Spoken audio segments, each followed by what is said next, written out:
I'm this person who is willing to help the society through sustainable change and making change through 17 sustainable goals, helping communities thrive. And then one part of me just wants to serve for the nation, to give back what they actually gave me or the person they made me. So we basically deal with projects regarding empowering women, supporting underprivileged children, and promoting mental health, building sustainable small scale businesses. And we help people basically through this model so that they can expand their business and scale it, as well as make something out of their job if they don't own a business. Like, will you be able to organize an event without having a prior experience, and you're just kids, you don't have a senior who will guide you? And that was the apprehension, so they like left midway, they didn't supported us, and we were the only left who had to organize this whole event in the last. And there were like a lot of problems that came along the way: organization, then the college was against what we were doing, the convener was also against what we were doing, but like against all odds we fought, and we finally had our event. So, and it was like a huge hit and accomplishment.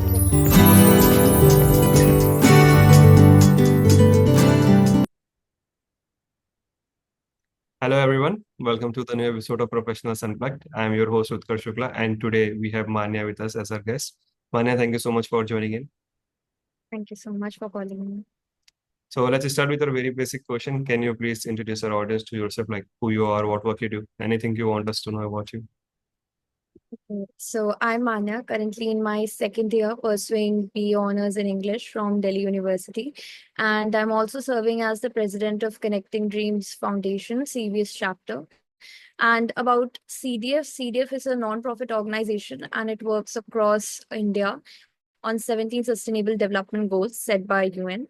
And at our chapter, we basically deal with projects regarding empowering women, supporting underprivileged children, and promoting mental health, building sustainable small scale businesses. And we help people basically through this model so that they can expand their business and scale it, as well as make something out of their job if they don't own a business. That's really great to hear about the foundation you're working about, Connecting Dreams Foundation, right? Can you just enlighten us on the same, like what is this foundation basically about, how it was founded, and what's the scope of it? So basically, I joined Connecting Dreams Foundation when I was in my first year, like back in 2023. So this foundation was set up in our college in 2018, and our seniors used to work here regarding the same lines, the sustainable goals, and helping make small businesses thrive and helping people set up their own businesses. And they worked on different sort of issues like educating children, empowering women, and there were many projects that came along the way, like there was pad distribution project, there was this project in which we made potpourris with the women who were in the Jagdamba camp. Unfortunately, I wasn't part of the project because was not in the college, but I know about the history of our chapter in the college. But when I came, this chapter was like a little bit low on its working, like it was not well structured, and we were not basically thriving the way we used to be in 2018, because so many seniors passed and a lot of leaderships changed along the way. So when I became the president, I tried my best to work on the same lines and continue the legacy which was there.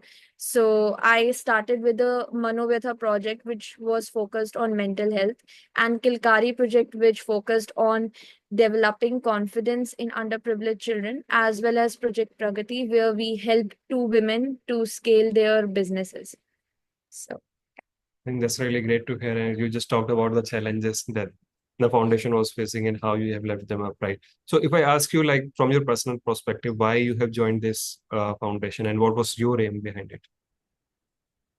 so when I just came in college, there were like a lot of societies. So I just randomly joined 10 to 11 societies, and I passed the interview very easily. So it was not that this society was like my particular preference. It was just for experimentation because I didn't knew about what working it did. Like we were like only attracted through activities, games, and then you will have a lot of fun kind of things and promises. So when I just entered here, I got to know about the real challenges because my seniors spoke to me and they told me that the society is going through a lack and we are not able to perform well how we used to because there was like a slack in between corona, and because of that we were not able to work properly, and that's why the whole structure is lacking and we don't have much children to support us in the cause.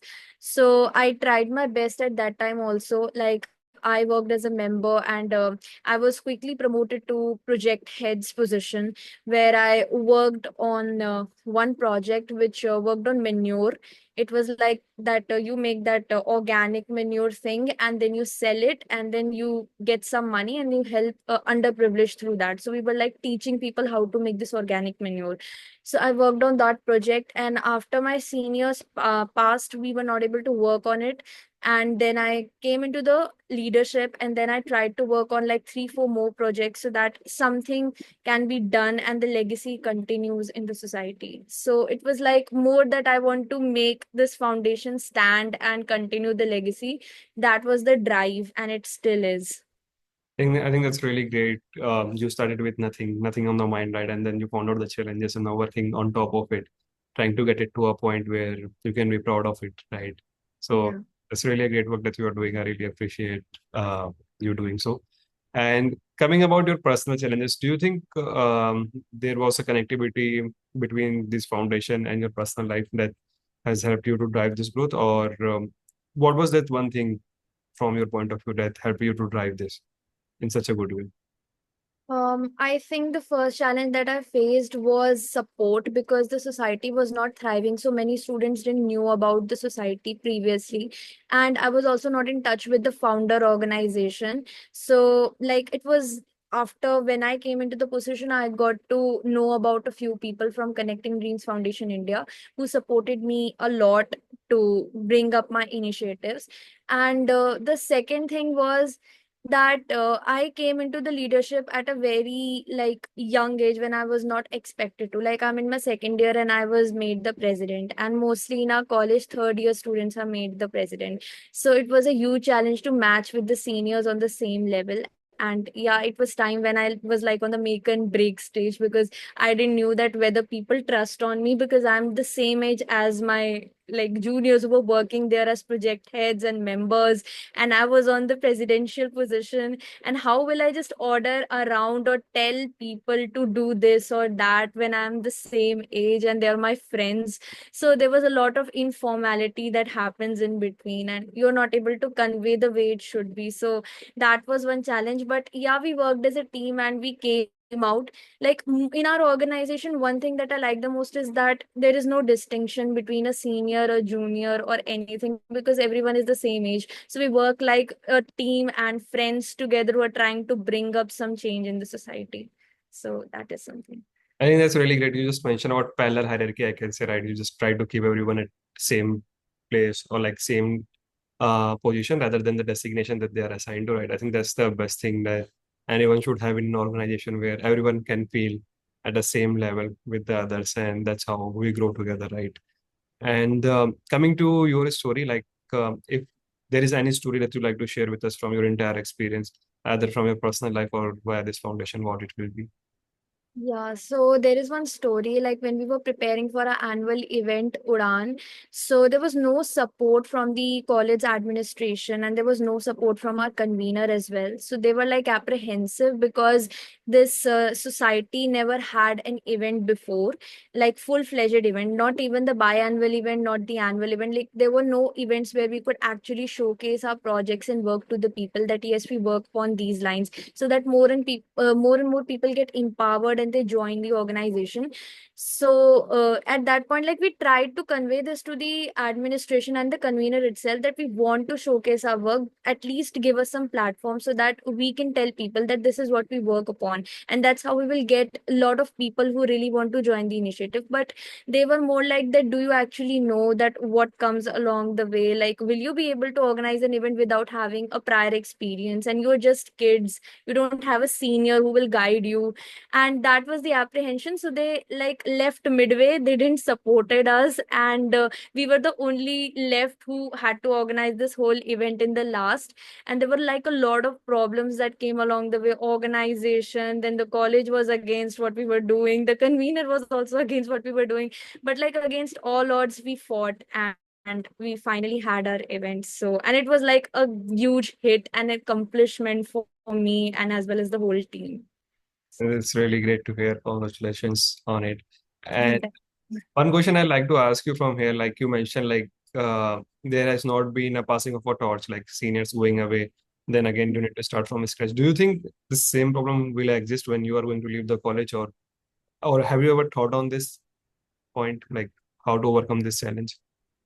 I think that like because I'm again there for one another year, so I will definitely be there to guide the students who will be there on the position next to me, because I can only serve for 1 year in my presidential position. So I will always be there as a guide and advisor, and we will try to keep the legacy going. We would like people to have this feeling that we should be the change makers, and even after the other change makers who used to guide the way for us are leaving, we should be the one who comes to their place in their shoes and lead the way, because change making shouldn't stop, it should continue. It is not some process that someone started, you followed, and when that person left then you are not able to bring about a change, then it makes no sense. So change making should continue even if the people are changing in the leadership position.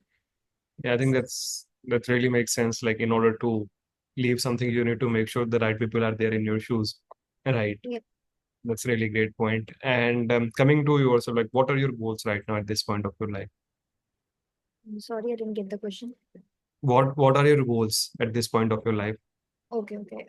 So like at this point, I'm like looking for like a midway. Like I'm like a lot engaged into two things. Like I'm this person who is willing to help the society through sustainable change and making change through 17 sustainable goals, helping communities thrive. And then one part of me just wants to serve for the nation, to give back what they actually gave me or the person they made me. So like I want to apply for the civil services, that's one thing, but then I also want to work for the people if I'm not able to clear that exam. So like I'm on like both the sides, but my main focus would be that I would like to come onto a position politically, hold some power and help people, because in that sense you are more able to help the people when you are in power. If you have nothing in hand, then maybe you are not able to get the people up and like fetch it. So I'm not about fake promises. I'm not someone who just want to say that okay, I'll make you rich one day and I'll do something for you. I just want to do it.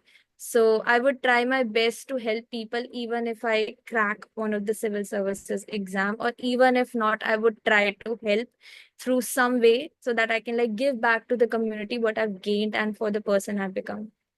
It's really great to know.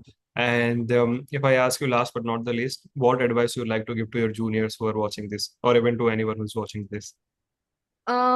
One advice that I want to give to my juniors is that you should not try to judge yourself based on others' perceptions. Like people might judge you like that you won't be able to do something, or tell you that you're not enough to do this job because of your lack of experience or age or just anything. And I think it applies to everyone who starts questioning themselves because the society or the people around them says something to them.